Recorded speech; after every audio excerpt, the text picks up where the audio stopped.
as we've entered into this most recent lockdown, some things have become apparent. Like our government considers certain things to be essential services, like getting your DIY needs met at your local hardware, and other things are more considered niche, minority, personal, recreational preference type things, like, it turns out, regular Christian worship. Now, you might hold a different view to the government on this. I sure do, because I think it belies the importance that worship holds in our culture and the impact it has as well.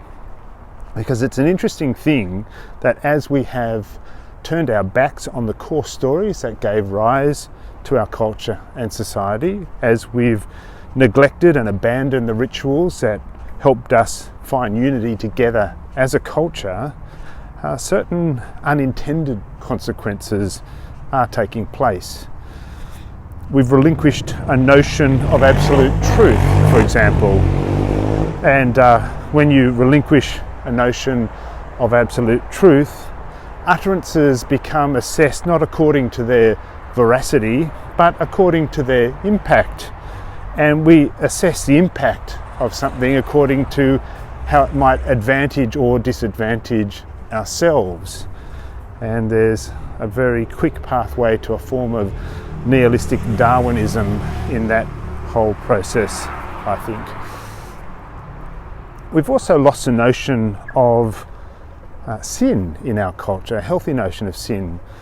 People don't like the impact it seemed to have had on one's sense of self-esteem. But even that is a misunderstanding.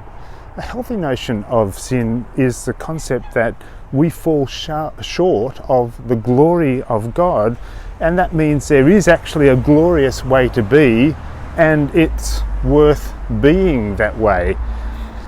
When we abandon that, then we're not sure it's worth being any particular way. And so people no longer have the same guidance with regard to how to care for one another, look out for one another, and we become atomized and individualized, and it's all about personal preference and enjoyment and satisfaction and those sorts of things. I think what happens when we gather together for worship, we are drawn into a story that is bigger than not simply ourselves. It's bigger than all of us together. It's a story that says there's something bigger than just the collection of humanity. And why I think that's important is that it calls us on to be more than just animals. It calls us on to pursue the divine spark that is within us, and that's not nothing. And we know that because it's given rise to the culture in the West that we enjoy and live in and have flourished in for the last 2,000 years. So when it comes to essential services, I want to put it to you that the weekly church service is among the most essential. It's the place where we are reminded of the story that forms us as human beings in a way that no other story does, and it calls us to a way of being together that is healthier than any other way of being. The kind of economic rationalism that predominates most of our government and politics and leadership these days will not sustain the caring, mutual well-being, common well-being things that we all take for granted.